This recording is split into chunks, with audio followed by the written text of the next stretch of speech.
So there's only about 5 screws holding it together. Pretty much. Don't look like there's much holding this together.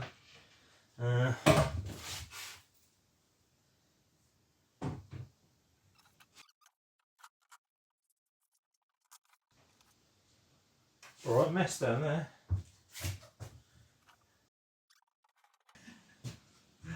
Alrighty then.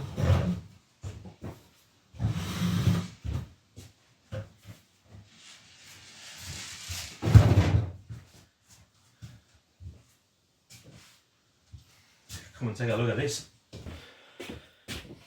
So that looks like it's a drain cock for the heating system, I would say. I'll probably have to work that out, but I bet it's on the return. I don't know what all of this stuff is for. What's that? I've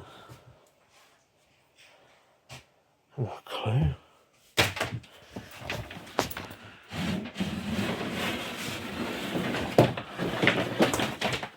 Oh. It's just cut off. It's an aerial cable. Wonder if that was for the radio. Well, anyway, that ain't being used, is it? So what's this?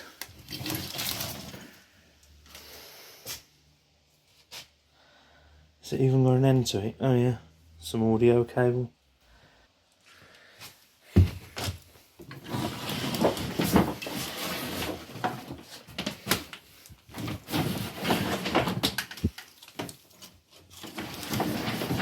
Doesn't look like this video cable's been used like that. No, that's been cut off. So I reckon that could have been the video cable from the television to the radio there. Well, the old radio when it was there. Ours has got a DVD player on, so you can actually send a video cable that way. Which might not be a bad shout for might not be a bad route actually for ours. But anyway, what else is there? Some other, what's that? HDMI to, that was a comms lead as well.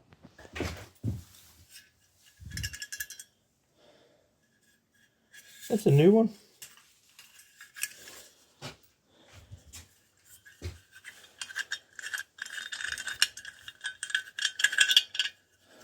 Is there anything in?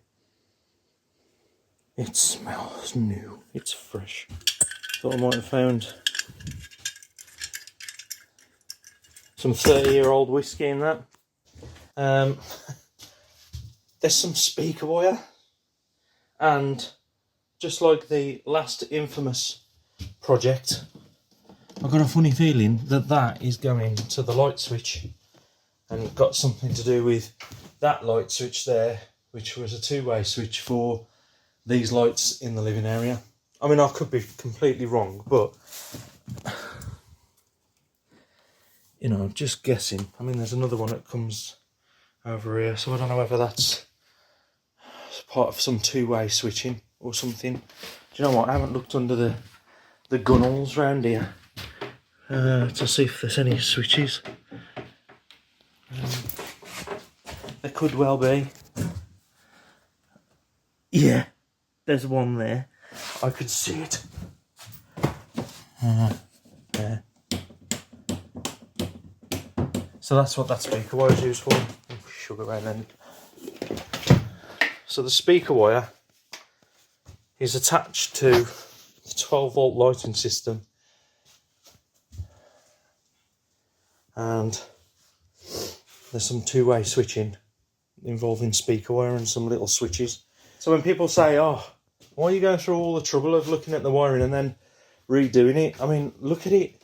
It's atrocious. It's a fire risk. It's left loose. It's just dreadful. So 12-volt wiring at its best. Whoops. So the one half of the kitchen is stripped out.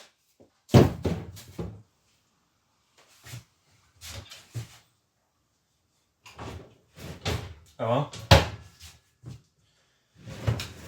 The oven comes out. just hope the lead's long enough. Oh, cool. Oh. Look at that.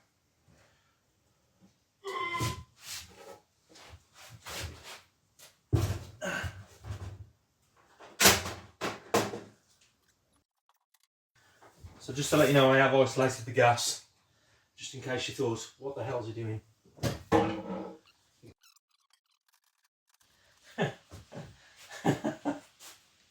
Oh, let me just grab this, because I can't grab the cooker. I suppose I could grab this top piece, but the cooker has been taped up with PTFE tape, and I don't know whether you can see, it's actually covering half of the pipe, so the gas pressure wouldn't have been right anyway going into the hobs. But yeah, there you go. They've used PTFE, and it's more than half. It's like it's two-thirds. No, it's 2/3 of the pipe. That's just crazy.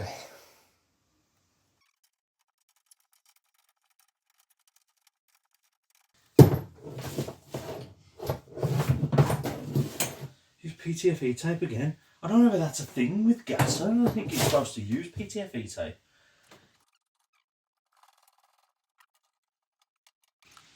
One thing I always do as well when I'm throwing something away, and I know it's not really safe, it's not working, is cut the lead off. At least I know that it can't be plugged in then. That plug's screwed anyway, it's 2 pins missing off it.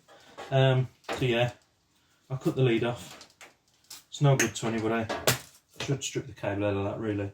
I probably will do later. Yeah, I'll cut the leads off. Why not? Taking health and safety into consideration, this thing weighs an absolute ton. So, I'm going to wait until Shell's back and we can, there's handles for both of us to lift it, so that'll be the worst thing. I'm going to leave it. Oh man, there's water in that and it looks disgusting. Right, tip of the day. Plug the waste with some tissue. So if it comes back at you, it'll hit the tissue, not you.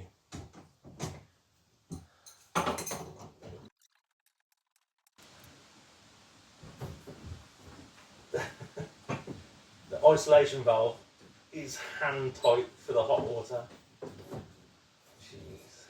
I'll show you underneath the sink, show you the glorious plumbing that's happened. So I'll just take these 2 ends off the isolation valves which have been shut off. So there's no water that can come out. There's a push fit end, that's where all the water was glugging through. And there's another waste for the second drying sink. And there's the waste going outside. So the waste for the actual sink itself has got no, it's got no trap, it's got nothing at all to hang on to there. So if that would have leaked through, there's my hand covering the waste, if that would have leaked, it would have just come out everywhere, all into the cupboard, on the floor, all over the place. So that's not a great fit at all. Right, that took some getting off. Didn't even need a screwdriver. Right. I'm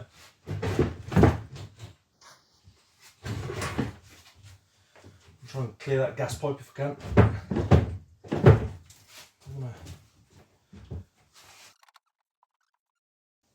So this little contraption is a water heater, wired in through the inverter. In fact, it was just wired to a plug and then plugged into the 16 amp socket. It's 240 volts, as I said.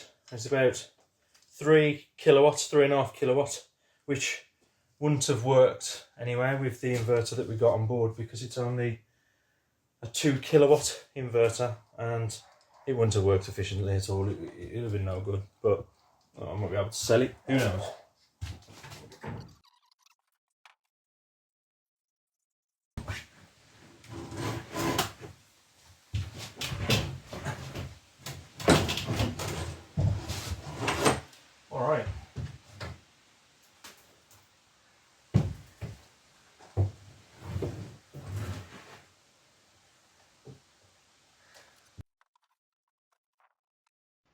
So my other phone has run out of memory. I've got no more space for video. So I managed to get the worktop off. I don't know how far it went the last time. But what I've discovered, look, is all of this ballast on the left hand side. Slabs, some bricks. Now, this boat does list to the right. So it needs balancing properly, really, and some taking off. I've taken off this side and then hopefully balancing off the other. Let's see. This is all done and dusted now. These connections are just taped on. This is just ridiculous, this is. So these things are just taped on and not really doing that much at all. The plumbing's not great. Plumbing's not great at all. But I think the cupboards are free now from... they're free from the wall. Apart from that one. Where is that being caught up then? There's a cheeky screw there. Is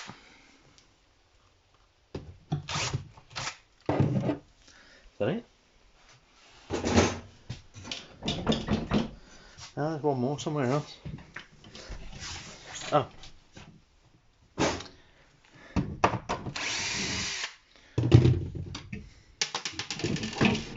That's it.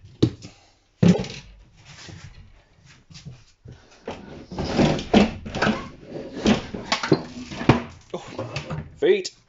There's more ballast here on the left hand side. What the hell? It's even damp under those bricks.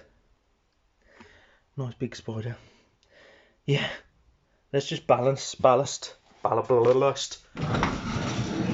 That's crazy. I think my work is done here anyway for today.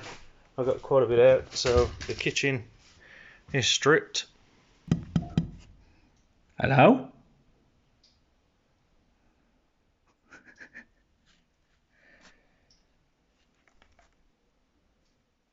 She's gonna bark at me.